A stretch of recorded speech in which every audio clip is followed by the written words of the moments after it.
Good morning. I'm in a weird room. I'm in a weird room.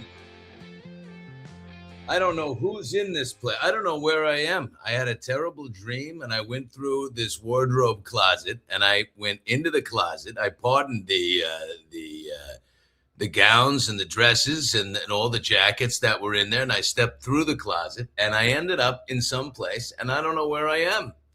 But here I am, nonetheless.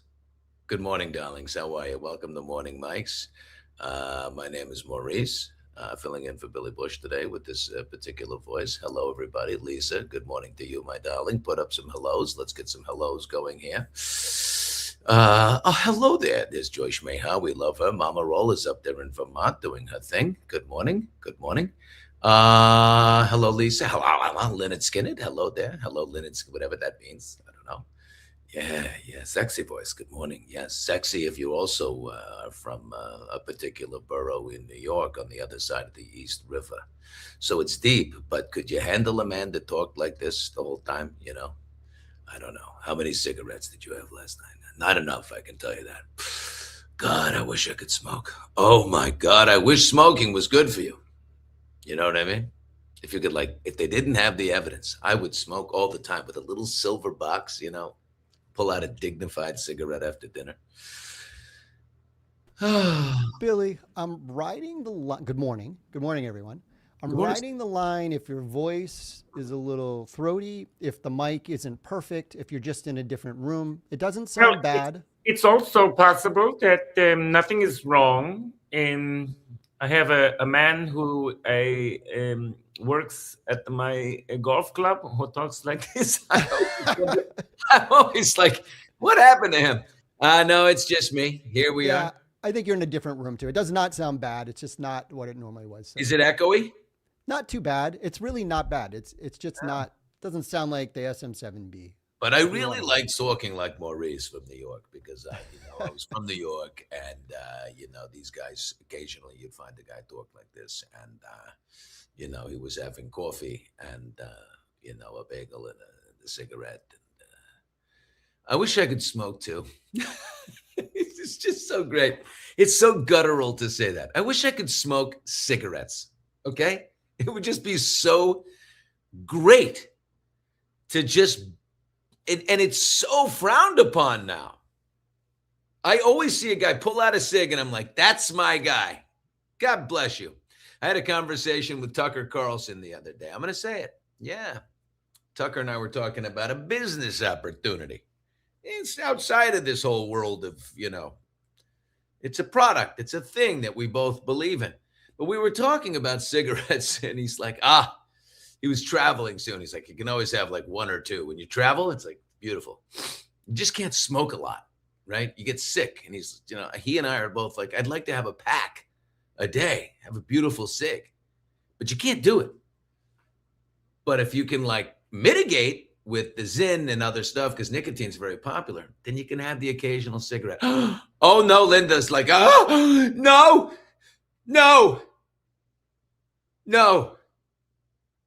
Don't smoke. I agree with that. I mean, I hear where you're coming from. It's a terrifying thing. I think booze is going to be in 15 years, 10 years, booze is going to be like, oh my God, look at him. He's drinking. Ugh, he's drinking. What are we doing to ourselves? Where's the fun? God. You know what I mean?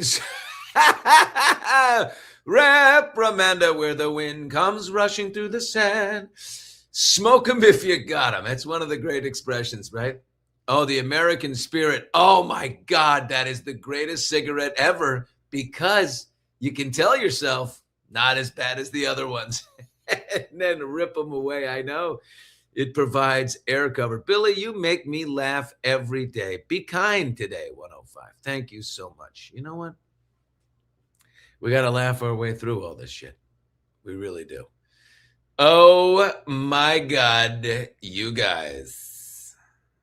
Can we talk about Blake Lively's voice notes? Now they're out. What's next? When does she's got to be sitting there going, holy shit, what the next shoe is going to drop. This girl, it's so psychotic. I mean, it's not so psychotic. That's an overstatement. It's just like, it's manipulative. You know what I mean?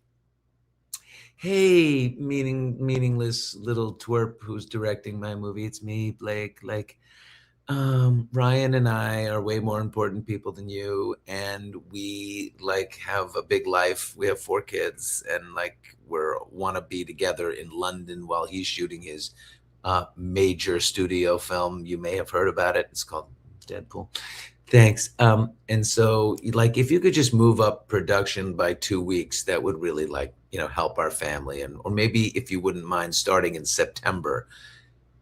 Here's a guy with storyboards and production line producers, you know, hiring film crews and lighting crews and 800 people or whatever it takes to shoot a movie. Right? There were 1,200 people on the crew of Ben Affleck's movie, The Rip, that just came out. So I'm assuming, let's say 800 for Baldoni. I don't know. It's a lot of people. And here's Blake Lively, this one person. Yes, she's number 1 on the call sheet. Can we move everything around here at the last minute so I can, you know, and then she says, because I really want to work out too and like be in like my best shape for this film and like be my best self. Oh, you're doing it for trying to include any other reason than total and complete selfishness and disrespect for Justin and everything he's trying to do. The idea of disrailing, if we can, her perfect world is a successful film that she can deliver the message that he did nothing on is the perfect scenario. You know that, but it's just more and more evidence. Okay, there are 2 voice notes that were released that Blake leaving for Baldoni. And however he got him out of his phone and to his lawyer and into the record and into the public sphere, good for you. All right, Steve, fire the first one. I hope you're so well. Just wanted to connect, just to put something on your radar. So between us, like this is so premature for me to even share this with you. All good stuff. Headline is great stuff. But I was talking to Ryan and I was like, I don't know if we should share this, but he was like, you guys have such a great trust, you know, fill him in. I was talking to Ryan and I was like, I don't know if I should share this or ask the director, and he was like, you guys have such a great trust. For Ryan Reynolds, unless she's lying and making it up, which is very, very, you know, it's very likely or possible at least. The idea of you guys have such a great trust, just ask him. There it is, the compliment ahead of time. Now you're being set up for a real letdown because we have, you know, great trust and we should be able to work this out. It's beyond manipulative. And she's in that little voice where she knows she's doing the wrong thing, but she doesn't give a flying hootenanny. Here we go. But basically, the movie I'm doing before Proxy, I sat down with the director and he was great and so lovely and I'm so excited to work with him. And, you know, we were just talking about how we have very little time to prep and, you know, it's a lot of work. And he was like, is there any way you can get the other movie to push? Like, I just feel like I need more time. And I was like, that ship is so sailed. And, you know, and I've been, you know, really, really under it. I don't talk to him like I talk to you. So I haven't told him like how stressed I've been with not having a baby nurse. Still don't have one, by the way. I found someone and she was only available for like 5 days. But anyway, still don't have a baby nurse, just the idea of going back to work right away. And also the idea of like, you know, prepping for our movie and like wanting to work out every day and all that, but yet being on set all day, every day. I'm like, what have I done? Like what you have done is sign up for a movie knowing all of this, right? The baby didn't jump out. We know when it's coming. We know everything. What happened is Ryan says, I don't like this. This is going to be terrible. We're going to be apart. And if we're apart for more than 10 days, we might lose connection and I might lose you. And then like, let me be my megalomaniac self, my craziness. And let's have the nobody in the film industry who like is a nobody move things around for us. Oh my God.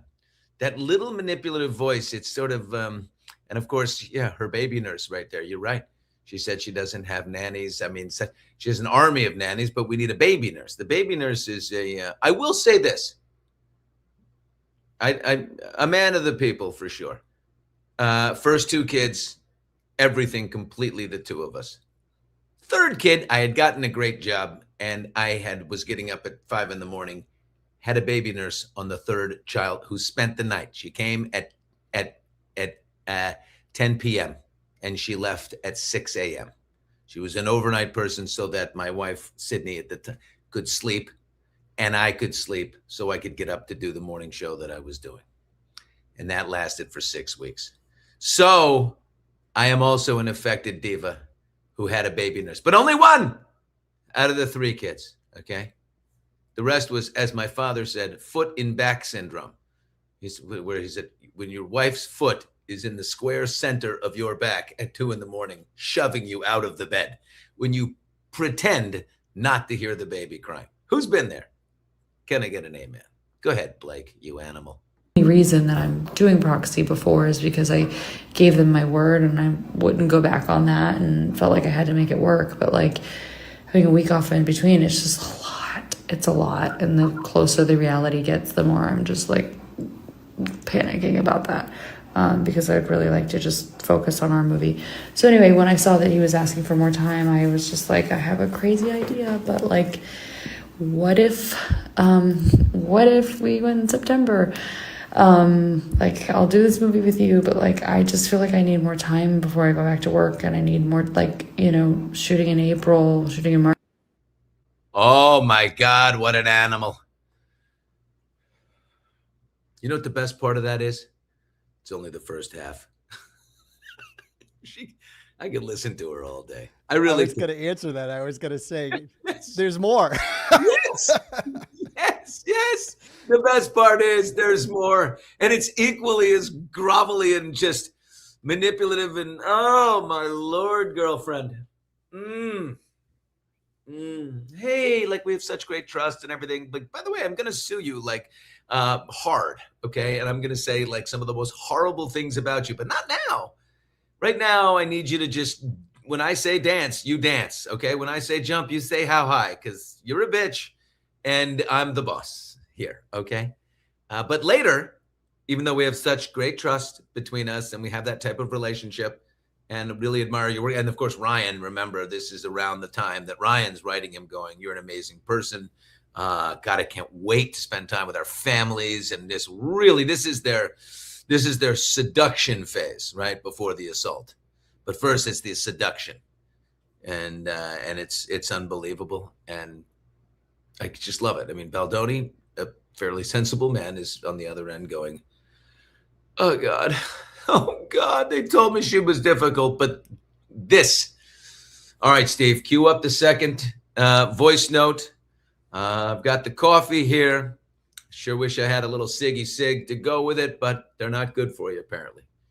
Ah, man, I wish this was the 1960s. Fire away. In April, shooting in March is just too soon after having a baby and not sleeping and wanting to be in my best shape and all that. So anyway. Oh, my God, I'm going to have to start this over. Just listen to the way she comes out of the gate here. Shooting a movie in March is too soon. Oh my God. Shooting in April, shooting in March is just too soon after having a baby and not sleeping and wanting to be in my best shape and all that. You see the way she tucks in the other about having a baby and not sleeping at all and wanting to be in my best shape? See, make the movie better. If you move everything for me, I'll be in my best shape. Oh my God. So anyway, I'm trying to work on that, and I think that's a possibility. So I just wanted to let you know that, like, in case you wanted to go a couple weeks earlier, you're welcome to. And obviously there's selfish reasons I'm telling you this. Like, I know that our schedules are scheduled. I'm not trying to move anything. But, like, if by chance you're like, oh my God, if I could go 2 weeks earlier, that would actually be great, then amazing. And if it is what it Like, I'm totally not asking you to do this. I'm not asking you to do this at all. Like, whatever this is. But if, like, by some crazy reason, it aligned with your schedule and you were like, oh my God, thank you for doing that. I also wanted to move it 2 weeks earlier and they happened to align. Inviting him to share in this with her. Oh my God, girl, you know no bounds. It is, then it is what it is. But selfishly, what I would love about that is that, you know, Ryan and I have also been really stressed about spending a month apart. And, you know, none of it's your problem. That's why I'm talking to you as a friend at this point more than anything. But inviting him in. This is my problem. Ryan and I are going to be apart. It's hard for us to be apart.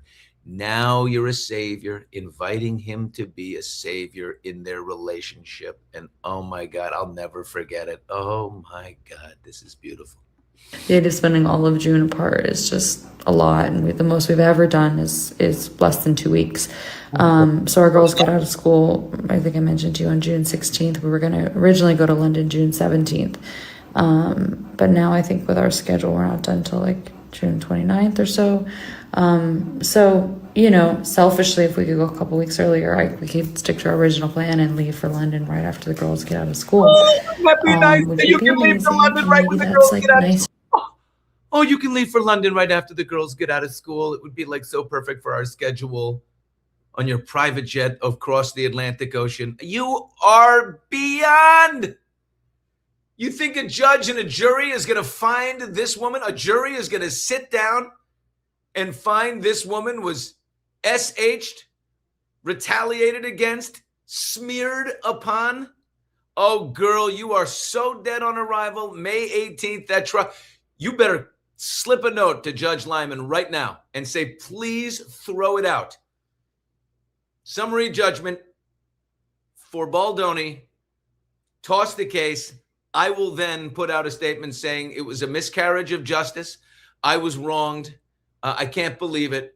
I'm not going to follow up with another lawsuit or an appeal because I'm so distraught and I'm just going to get through it. And I am a victim in that regard. Now I'm a new victim. Let's transfer the victimhood to that. And that's a better approach because you are going to get plastered in this lawsuit. Not a chance. For you, or maybe you're like, why are you saying this? This is like horrifying that you're mentioning us starting 2 weeks earlier. But anyway, I just wanted to mention. Steve, go back to a second. Did you hear a little male giggle in that voice note? Why are you saying this? This is like horrifying that you're mentioning us. Did you hear that? Wait, holy shit. That's like Ryan. Wait, I did not hear Ryan, that. right? Oh my God, were you? Listen carefully for. Hold on, It's shorter. It's actually 126. Why are you saying this? This is like horrifying that you're mentioning us starting. Yep, that's so. Okay. Is that the first time you heard that? It's the first time I heard that. And what is that? That is a Malachi crunch on top of Justin Baldoni. That is a two-sided, the old wrestling move, right? That is a sandwich on that guy. Wait, I want to hear it one more time. And then Yeah, me too. Maybe you're like, why are you saying this? This is like horrifying that you're mentioning us starting 2 weeks earlier. But anyway, I just wanted to mention it. But I just, having until the beginning of May is really important to me because I don't feel like I could pull it off any sooner than that. And I was really stressed. So I think that I can gracefully make this shift happen because our director feels aligned with it. It's nothing that I could have done selfishly. But anyway, I told you in 4 minutes what I could have told you in 30 seconds. But please, again, keep this between us because as of now, this movie's still shooting in 6 weeks. 5 weeks, whenever it is. I think it's 6 weeks. Right. So nothing has changed, but I just sort of wanted to get your. By the way, this egregious act would have remained just between us, like you had asked, had you not come up with a scurrilous lawsuit against the guy and tried to take down his life and career and everything about him. You had the chance to keep it just between you. And by the way, this dude probably went and did everything he could to move the thing. Temperature on all that. Okay, cool. So nice talking to you. Not talking to you. is so sad. This is my social interaction these days, just talking into voice memos. Okay, I hope you're well. Send my love to your family who don't know me. Take care. Bye. Oh, ha, ha, ha, ha, ha, ha, man. Right? I mean, come on. Hit the comment section just between us girls. Here we go. Shut up. Hit it. Let's see. I'm too glad to see these monsters be exposed. Elaine. How about this one right here? Why was she using a soft bedroom voice in that voice message to obvious she was trying to manipulate? Ryan was right there. I heard that. I mean, some man was there with the... I heard that. Billy, you are the best. Oh, I'm just your little gossip girl. You and me sitting here having coffee. Stop it. Shmeha, what do you say? My social interaction these days, leaving 4-minute voicemails. Oh, it's the baby brain. As Ryan is painting her toenails throughout the whole call. Yeah. Come on, babe. You're doing exactly. Keep going on my script. That's right. Didn't they say I was a great writer? Yeah, I am a great writer. Yeah. Keep reading. You're doing great. Stop going off script. All right. Oh, my God. Hi from London. We got a new man. English Dick. Who's Craig Solo? English Dick is all of a sudden feeling very... This is my territory. Billy with the great hearing. Are you with me, Copper Mountain 32? You driving along in your car with your cool shades that cover half your face? I am telling you this. I didn't hear it the first time. The little man voice in there, and that's a big one. Okay? It's breaking news. We've taken it into our Hot Mike's lab. Right? We've decoded it. Okay. They're both cooked. No kidding. This really is going to have a big effect on the career. I mean, Blake Lively had a chance. Her career should be at level 10 after that movie, a $50 million opening, a $40 million budget, a $350 million gross. Come on, baby. I mean, this just sounds like what people despise in like Hollywood privilege speak, because I think she could have probably just said, hey, Ryan and I have a effed up schedule. What is your schedule like? Can we move this? I don't know. I feel like that was the whole conversation. But instead it's, do you like it? No, do you like it? Would you? No, but the best thing she says, Steve, is in the end when she goes, oh, and sorry, this a 4.5 minute voice note, for a 30-second ask. She makes fun of herself. Yeah. I mean, in that regard, that's the best part. By the way, speaking of the voice note, it's one of the rudest things. It's a new thing. People are voice noting all over the place. Do you have a friend who's a voice noter? I think it's like, I hate to do this, but I think it's like a level of importance. I hate to say this about myself, but how I see a level of importance, if a CEO of a major media company who I'm trying to do business with or something voice notes me, not a problem. That's an important guy. He voice noted me, not a problem. A production assistant you used to work with at a TV show 5 years ago voice notes me. I'm going to say it. On the totem pole of voice noters, you're not high enough. You can't voice note me. You can't be that busy that you have to shoot me a voice note, because it really tells you where you sit in that person's, in that. I feel like Larry David right now. This is a topic I see, Larry, you missed this one. Larry, you could have had this one on Curb Your Enthusiasm. You never should have quit. I'm going to call Larry today, because that's what I was going to say. The voice note is about I don't really want to talk to the person, but let me just, hey. As Larry would say, is that person, I mean, do they have the right to voice note me? You're telling me that you're above me. And I have a couple of people who, in the pantheon of who's who around here, don't be a snob, you jerk, but literally, you're voice noting me? You're that busy? Oh, come on. Voice note protocol. I don't voice note anyone. Oh, I just got a text from Chris Cuomo. I am dropping names this morning. I was on Cuomo last night. And he's got this electromagnetic stimulation thing that he works out with that activates your muscles while you're working out. And I'm worried about atrophying at my age. So he's sending me one. I like Chris. I think Chris is doing his best work ever right now. And I'm going to say that when he found his way to News Nation and out of CNN. CNN, they can't help themselves. It's TDS all the way through and through. They don't have the ability to see both sides of anything. And I think Chris is doing his best work. You guys, I love voice noting. There she is. Janelle, come out that closet. You go, girl. Listen, explain yourself, Janelle. Okay, if you're driving, I get it, right? But I dictate all the time. I go in and it types for me. Right? The voice note is really, because with a dictation, a long text, I can kind of bop through and get to the parts that I need. But, voice noting to me, I think this is just my opinion, is a bit of my time is more important than yours. I know what you're thinking. Janelle, you're thinking, no, it's just that my time is running out and it says nothing about yours. You, the person who's receiving, it says nothing about you. This is just about me. I don't know. That's the way I receive it. I do wonder, do we have but I don't voice and I don't ever listen to a whole voice note. Do you listen to the whole voice note? If I see one, I'm like, oftentimes, I don't even give it a beginning.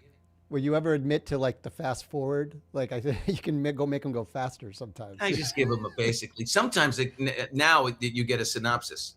Yeah. You can get a shorter version. Thank God for AI doing that, although Do you think we have voice note friends? I'm trying to think, do I voice note with people who voice note me, which means we're on the voice note?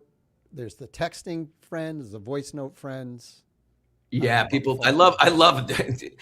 I wonder if two people who voice note each other back and forth feel ridiculous. At some point, oh, God, this guy's also a voice noter probably gets offended by a counter voice noter. You know what I mean? No, I'm voice noting you. I go, no, I'm going to voice note you back. And now we both feel a little ridiculous. Pressing play, firing back. Now it sort of takes even more work to voice note. Here's some interesting stuff. While the voicemail has died a death, the voice note apparently has gone from strength to strength. Data released in December revealed that 9 billion voice notes are sent every day. 9 billion a day. Global research from Statista, polling 14,000 respondents, showed that in just 1 year, the average person spends almost 150 hours sending and receiving voice notes. Jesus. In the UK, a survey of 2,000 adults found that they record an average of 6 per day. Oh, there's English Dick just voice noting the shit out of everybody. His mom, his wife. Are you married, English Dick? Is English Dick married? I think so. I think English Dick drives one of those black, cabs. He's a cabbie. Wait, right? Is he in the cab while he's listening to us? Has he ever driven that cabbie with a little bit of, pub ale on his breath? I hope not. That would be wrong. Let's move, speaking of English Dick, to Meghan Markle. This is interesting. We've got the story now behind Meghan and Harry's pictures being deleted from Kris Jenner's photo carousel at her 70th birthday party that she had at Bezos's house. It's called Photogate, according to Khloe and Kim. Kim was a guest on Khloe in Wonderland, Khloe's podcast, and they were talking about that. Kim said that their mom, Kris, and Meghan Markle have a really sweet relationship. And after the party, Kim says, this is so funny. This is, talk about effective. I love it. We're all communicating about what we're going to post, Kim says.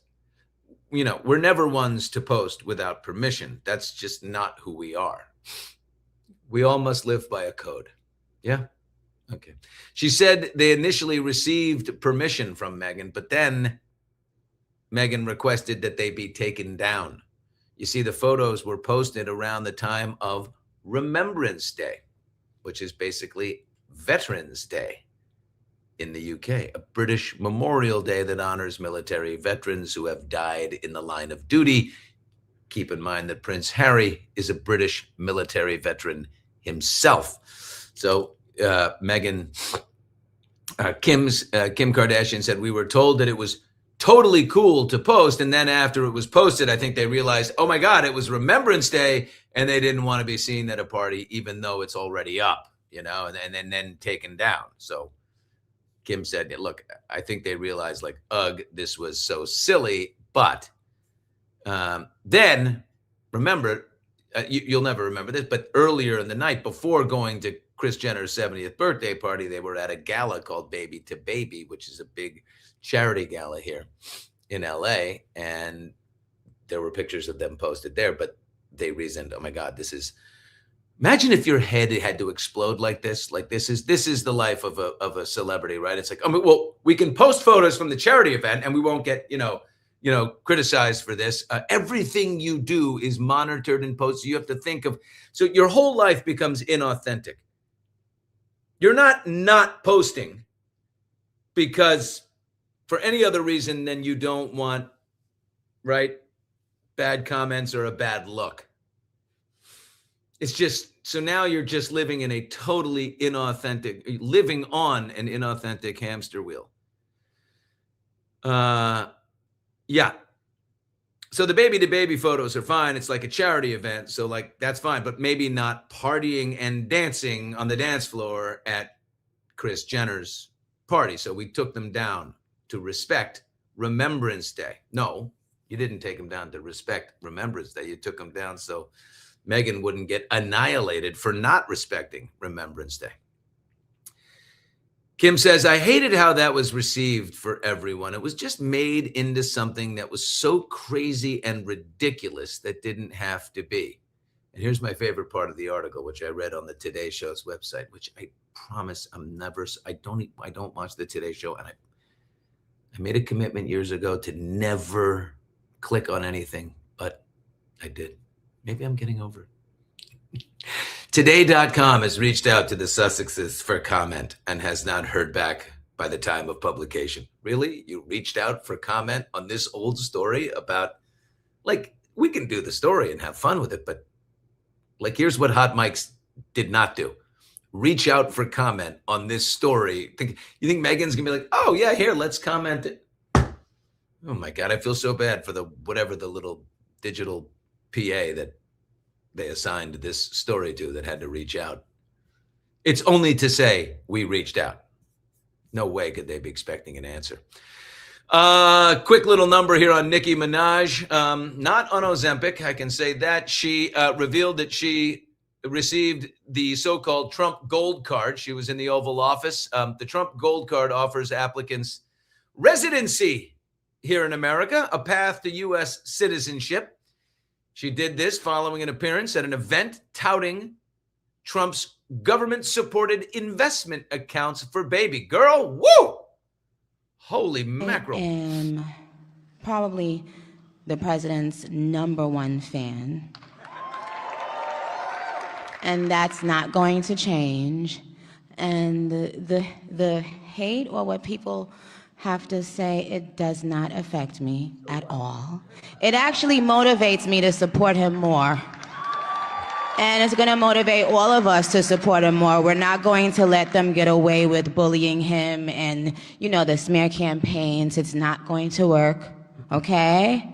He has a lot of force behind him, and God is protecting him. No, he's the chosen one. We know that. Thank you for reminding us. This woman came to America from Trinidad at 5 years old, is an undocumented, illegal. Says she has had residency, though, for years. She got a discount on the card. For anyone else who wants the card, there's a $150,000 processing fee, and then you have to basically donate $1 million if you want one of these cards that, basically cut you to the front of the TSA line coming to America. So she got this one, obviously, for free. And whatever issues she had maybe going back were wiped out in exchange for, I'm your #1 fan. I love you. And Jesus, this picture. What is going on with Nicki? Girl, she looks like this is an appearance at an event touting Donald Trump's government-supported investment accounts for babies. It looks like she smuggled 2 of them underneath the jacket. Well, let's get rid of that. Okay. By the way, she's the new Kanye, right? Big, huge hip-hop artist supporting Trump. He loves that. Did you know Donald Trump's name is name-checked? He's name-checked in like 68 different rap songs. He's got way more support in the black community than you think. It's the aspirational, man. It's the plane, baby. It's the rappers love to sing about the gold and the plane and the T embossed on all of the. I remember when I went up to Donald Trump's way back in the day, I interviewed him and Melania in their master bedroom in Trump Tower. No one had ever seen that. It was on the second floor of their two-story penthouse at the top of Trump Tower. We go in there. The headboard in the master bedroom is gold with an embossed gold T in the center of the headboard. I mean, I love that's rolling big time. Big time. There's not a rapper in the world that's got a headboard like that. Get in the back of the line. Kanye, though, speaking of Kanye, she's the new Kanye. What happened to the old Kanye? I don't know if you saw this. He's claiming in the Wall Street Journal, he did a huge apology advertisement in the Wall Street Journal. He claims he had a car accident in 2002 that left him with a shattered jaw, but also an internal injury in his right frontal lobe that went undetected until 2023. He was diagnosed bipolar. He said he used to not admit this, but diagnosed bipolar in 2016, basically says the combo made him spew hatred at Jews and declare himself a Nazi. This is his apology. He told Elon Musk, by the way, in a text back in 2023, I'm not bipolar. I have signs of autism from my car accident. Can you get autism from a car accident? Jesus Christ, it's hard to keep up. Anyway, in his advertisement in the Wall Street Journal, he said, bipolar disorder comes from its own defense system, denial. When you're manic, you don't think you're sick. You think everyone else is overreacting. You feel like you're seeing the world more clearly than ever, when in reality, you're losing your grip entirely. You feel powerful, certain, unstoppable. The idea that you might need help is almost impossible to accept. I lost touch with reality. Things got worse the longer I ignored the problem. I said and did things I deeply regret. Some of the people I love the most, I treated the worst. Yeah, Kim, by the way. To those people, you endured fear, confusion, humiliation, and the exhaustion of trying to have someone who was at times unrecognizable. Looking back, I became detached from my true self. Remember the things he said. 2018, slavery is a choice. 2022, on the Alex Jones InfoWars podcast, he praised Hitler. Posted a swastika. He did the fashion show with the swastikas.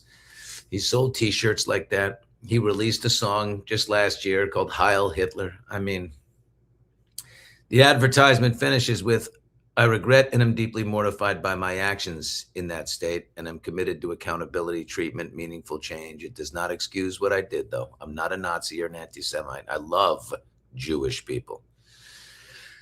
You don't have to go that far. Like, I love Jewish people. Like, I seek them out and hug them on the streets.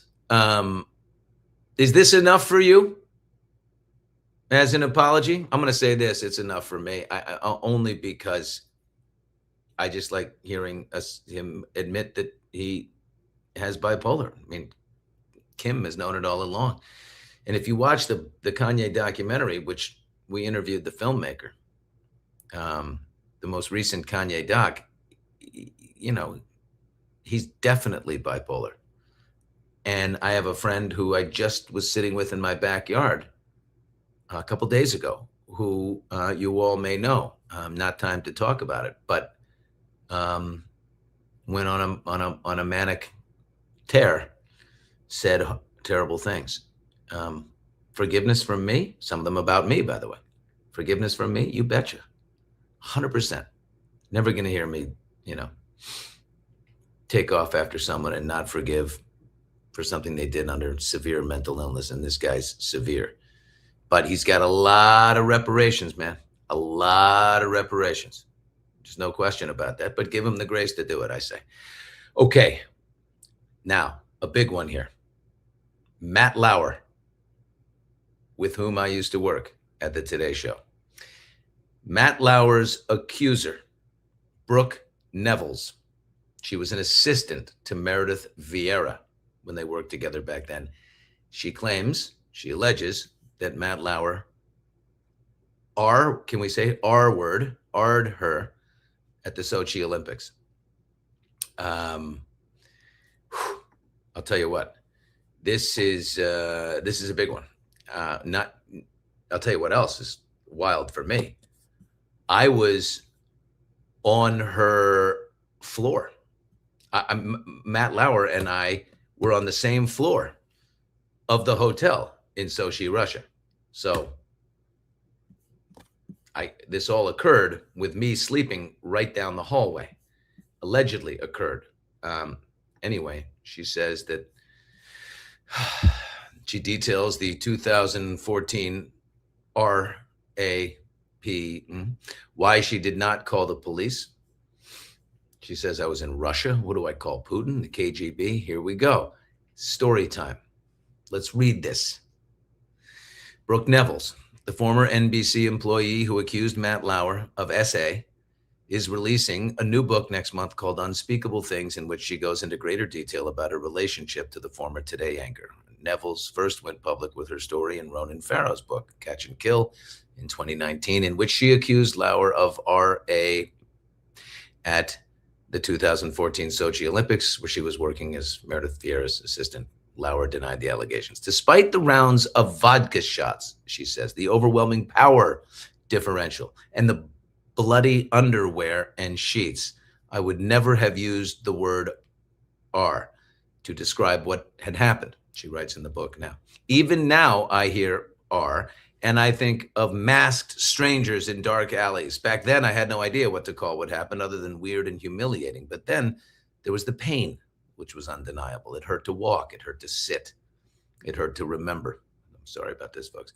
One strikingly clear thought crossed my mind and then was instantly struck from my consciousness. If anyone else had done this to me, I would have gone to the police. She writes, Brooke Nevels writes that one reason she did not immediately call the police, she was like, well, what am I going to do? I'm in Russia. Call Putin, call KGB. There's only NBC. And Matt Lauer was today's longest serving anchor with the biggest contract in the 60-year history of morning television, worth a reported $25 million a year.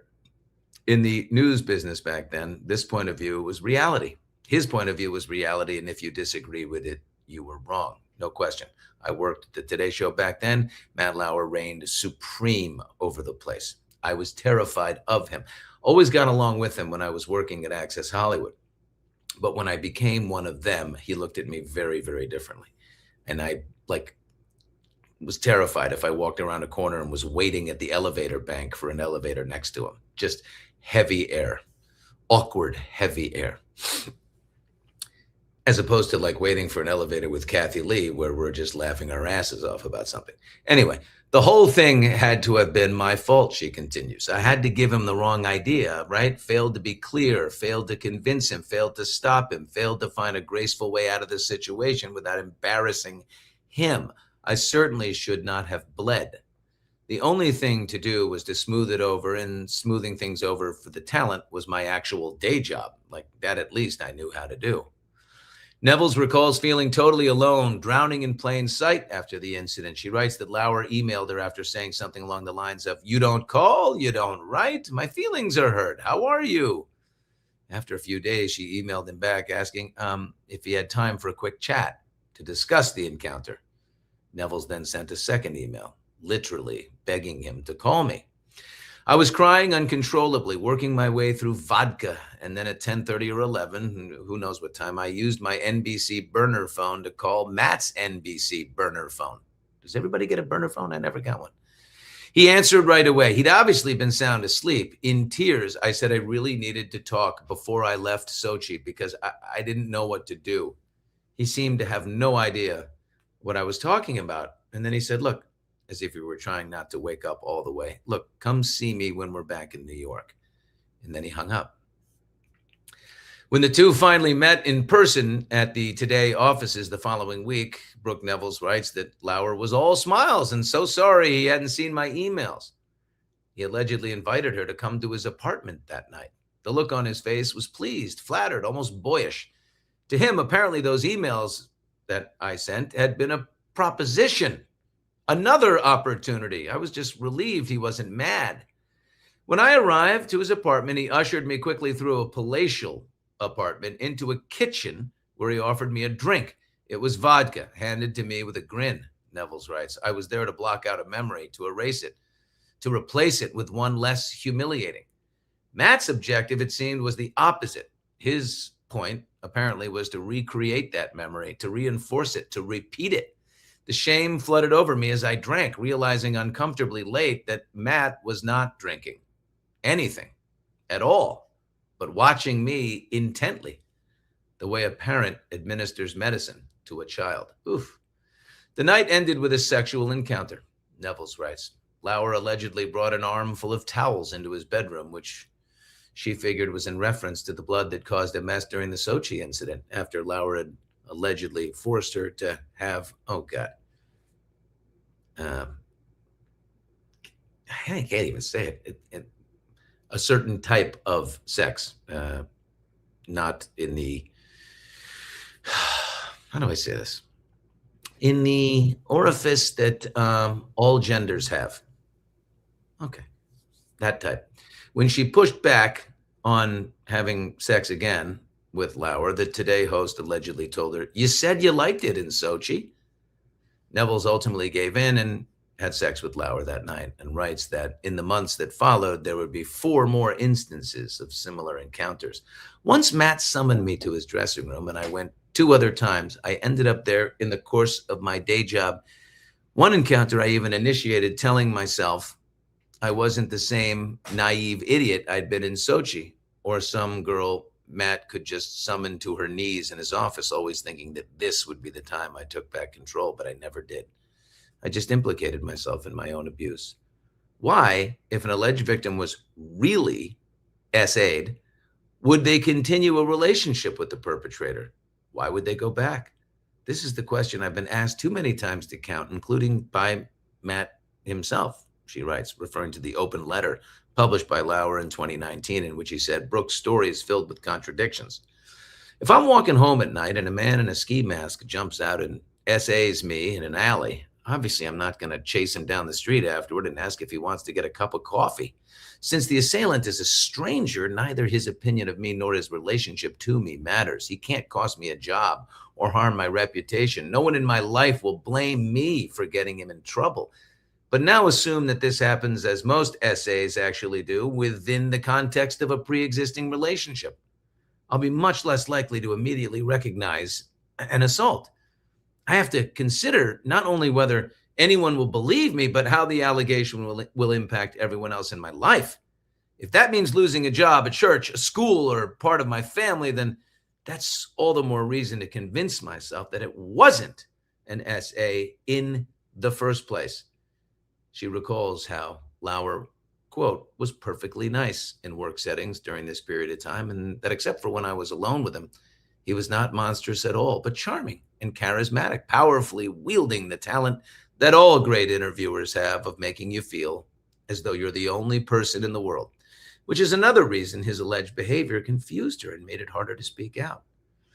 Nevels filed a complaint to NBC in November 2017, accusing Lauer of sexual misconduct. He was fired within 24 hours. After he lost his job, Variety published a story that detailed other allegations of misconduct by Lauer at Today. When Lauer originally responded to Nevels' RA accusation with the open letter, he denied any wrongdoing, but admitted to having an extramarital affair with Nevels.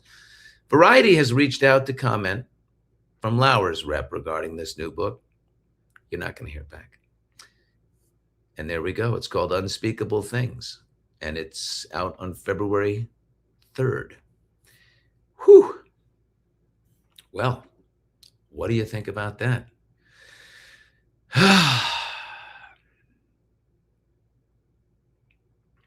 of thoughts. A lot of thoughts. A lot of people I talk to say it's not R.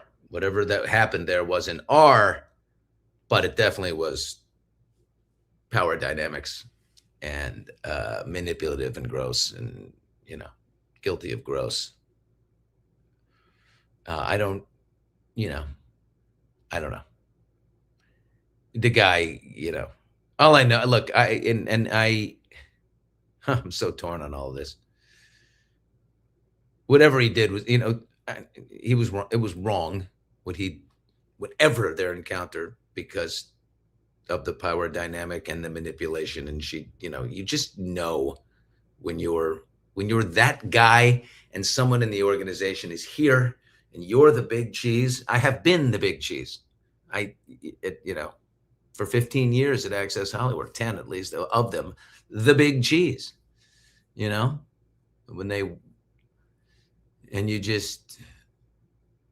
you can do it. They look at you like, oh, hi, and it's just, and then the coercion and the manipulation. It's just for years. This was all over the place. Yeah, Katie Couric spoke out. Someone's asking me if Katie Couric spoke out. Not on the book. She won't comment on the book. She texted me the other day. Thank you for speaking out on the Minnesota thing. I'm like, oh, what do I say? You're welcome. Didn't do it for you. Yeah, Billy, but you have morals, Mama Bush. I ain't perfect, I'll tell you that. I'm fucked up a million times. But anyway, I don't know. I do know that she has a story, and she, if she says it, I'm sure she's met with all types of, it was definitely wrong. And I don't want to, I'm done celebrating this asshole. People think that my getting tossed out of NBC it's not all Trump bus tape at all. Had I been working at Access Hollywood when that happened, I would never have been fired. Not a chance. It was mostly Today Show politics, the firing of me. We all know it's not enough to be fired from something that, listening to something 11 years before. It's Today Show politics. And that son of a bitch definitely did not want me there. And neither did his, fat jovial buddy, who allegedly is a meteorologist. So, it's all about the mean girl politics. So I don't know, but I don't want to dance on I don't know what he's doing or whatever. I hope he's done a lot of work and he's a better man.